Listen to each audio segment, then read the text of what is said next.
everybody, it's Margaret. Welcome to video 7 on my fibroid series. This is going to continuation. I know that these videos are getting, they were getting a little bit longer, so I cut it up, and sorry for the disruption of the editing process. In this video, I'm going to talk about my journey to the Acessa procedure and also the procedure at the Mayo Clinic called an MRI FUS. It's an inner ablation of the uterine fibroid, and all of the opportunities for growth that came through all of it. I'm so grateful for this journey. It was long and it was hard, and here it is, the continuation. Thanks. So I went back to my original OB-GYN, and she gave me the same thing: hysterectomy, myomectomy, UFE, which she thought I would be a good candidate for. And all of these sounded wonderful, and a new procedure called Acessa. Now, I knew I was a good candidate for a UFE, but the horror stories of the pain scared the shit out of me. Also, any kind of procedure, now that I look back on those years, I was scared of a medical procedure. I was scared that I was going to die. And I know that now, and these videos just really help to clarify that I had such a fear of death and dying and suffering and pain is because all those years as a nurse and as a daughter and having people like doing medical procedures, and I would just really take on the pain, and I could feel their suffering and I could feel their fear. There's a lot of fear in the hospital. There's a lot of death happening in the hospital, and it just scared the shit out of me. So when it came to my turn to get a procedure done, I would just kind of lose my breath, and I just didn't want to have to go through that. But these were not my fears. These were things that were, well, they were mine now, but that I had been taking from other experiences that weren't mine, if that makes sense. So I didn't know that then. The Acessa procedure sounded great. It was a new procedure. It had been researched for a while, and it just sounded really promising and not as much pain as the other ones, because I was just so fearful of pain. And so anyways, the Acessa ACCESSA, there's many doctors in Michigan that perform this now. Here's the tumor. They go in with a rod, they poke a hole through your belly into the tumor, and when the rod enters the tumor, they spread out little arms, and with laser they ablate it. So it just, and then the tumor shrinks. It just seemed like a no-brainer. It sounded really good to me. Be less, chances of bleeding and quicker recovery. It just sounded like a great idea. So I went with that, and by February, end of February, March, started to get on the calendar for the procedure. And then April came around, May came around, they had problems with the machine, then they got a new machine, then they had to relicense the machine. Then they actually moved into a new surgical center, had new staff. Long story short, I'm making this up. By July, I had my appointment. So on that morning, in the beginning of July, I go there at 6 a.m. and they say, "I'm really sorry, Mrs. Royce, but your procedure has been canceled because the doctor is in the emergency room and they believe he may need back surgery. He had a bad fall last night." I'm not making this shit up. Like, I swear to God. I felt like someone had taken me and just thrown me across to a brick wall. I felt every emotion. I felt mad, angry, sad, didn't know what to do, humiliated. Part of me was happy. It was just everything. And so I had cleaned out my weeks because I was going to be at home, I thought, resting.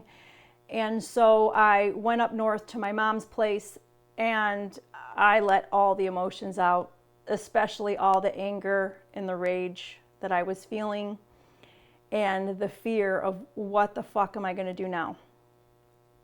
And it came out with a vengeance. I just let it out. However it came out, it just came out. I was throwing rocks into the water, I was screaming, I was journaling, and I knew that I had been in the sisterhood long enough that I needed to trust this process of whatever this was, this energy, and to just keep it going until it moves out, Then, after a couple days of that, I began this wave of forgiveness of how I was able to forgive myself, forgive the doctor, forgive my past, forgive my father, I don't know, it was just going on, and I can just see what blessings that each of these were in my life. That the blessings of my past, the blessings of my father, being mad at my father for dying, but then seeing the blessing, how he's always with me. The fucking blessing of this cancellation of this procedure allowed me to move all of this energy out of me. And then at the very end, I came out with, Margaret, what do you want? What do you want? So easily I go to what I don't want. I don't want general anesthesia. I don't want to be in pain. There's all these don'ts. I know what I don't want, but what I wanted was something, I don't want my fibroids, and I want it to be easy and effortlessly. And so then came the Mayo Clinic. This is already in the fall. I've had this fibroid that's been protruding out of my stomach for a year now. I look like I'm 5 months pregnant. I have my uterus up to my belly button, and I had to buy bigger pants, wear a lot of dresses, because anything on my belly was just so uncomfortable. I had a lot of pressure with my urine and with my colon, my bowels, and it just felt a lot of pressure and very heavy, just such heaviness in the bottom of my abdomen. And so I was a good candidate at the Mayo Clinic for this procedure called the MRI FUS, MRI focused ultrasound, where they go into the uterus and they ablate the laser, the tumor. And I'll also put this procedure on the details along with the Acessa. And long story short, they were able to ablate 2 of the tumors over 2 days. I was in an MRI. And because my cells were all very different, instead of all being the same, they had to go at a higher heat, and they could only do the big tumor, like half of it. So I had 2.5 tumors that they were able to destroy. Instantaneously, the pressure was gone in my abdomen, the pressure was gone in my bladder and my colon, like instantly. Like as soon as they took the catheter out, I could just feel like it was so different the next like that night. And when I was in the MRI leading up to this procedure, I developed a lot of claustrophobia, a lot of hysterical dreams about death and claustrophobia. So I went back to my therapist and I began to work on the claustrophobia because I knew this was new and there was something there. And it was all about feeling safe, having my inner child feel safe and protected. And so I had to do that for myself, for my inner child. And it was really, really difficult. So again, it was this process of the game, like rewiring your brain of how, telling yourself you're safe and that everything is provided for and you're going to be okay. And it was just a lot of work. So I was in that MRI for 2 days, for 5 hours at a time. They were very upset that I was still coming home with a half a fibroid, and so was I. But what this taught me was that I still need to take care of myself. The fibroid still had a lot to teach me. And this process of going into this machine and having this experience, the diamond out of that was that I had so many people praying for me and sending me love that it was quite palpable. I mean, it was so thick and palpable, and I had never ever experienced that in my whole entire life.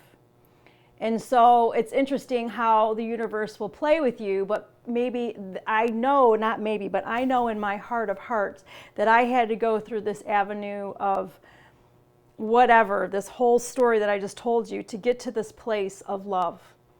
And then when I was able to experience this love, and that I'm safe, and that I'm cared for, and that I'm contained, and that I'm not suffering, and I will not be in pain, and if I'm in pain, I'll be cared for. I won't be alone, so that I can really understand it and really take it in and make it a part of who I am, and then I'm able to give that to others now.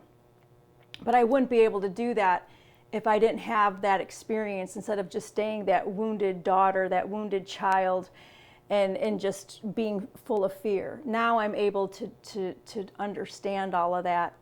So that is the diamond of that procedure, and that of the fibroid is continuing to teach me. And yes, would I have liked it to be different? Of course I would. But that is what I called, and that's what I got. And the universe doesn't want us to suffer. It doesn't want us to be in pain. It's continuously loving us and challenging us so that we can grow and evolve to be this light that we're supposed to be. We can't be in it when we're all like contracted and full of fear. So now I was able to be more light and to feel love and to give love. So I came back, and also this fibroid taught me a lot about the mystery. I mean, synchronicities, and I get into all of that, and I've been very sensitive to that in my life. But I'm telling you, going to the Mayo Clinic, I had studied about Mary Magdalene for years up to this time, and I didn't know, going to the Mayo Clinic, that the Mayo Clinic was founded by the Sisters of St. Mary.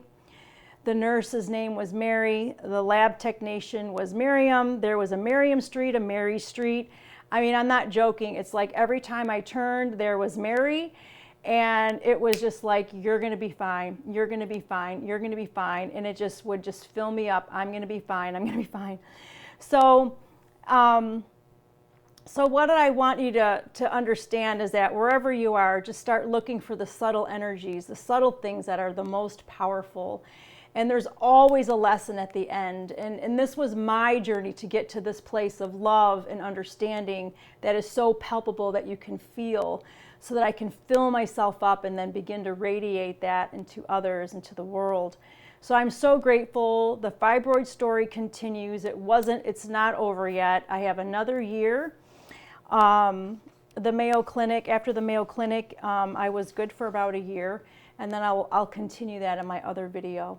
So if you like this video, I know it's really long, please push the like button, comment, leave a comment on Facebook. I'd love to hear from you guys, and hope the next video won't be so long. But thank you for listening. I would love to know how this impacts you in any way, and to know that, that we are always being guided, that we are always loved by the universe, and so much more out there. That if you are challenged, just continue to trust the process, feel every feeling, and let that move, so that you too can get to that diamond place of awareness and light and love and beauty and abundance and joy. So that's all I have for you. Thank you so much, and I will see you on the next video. Take care.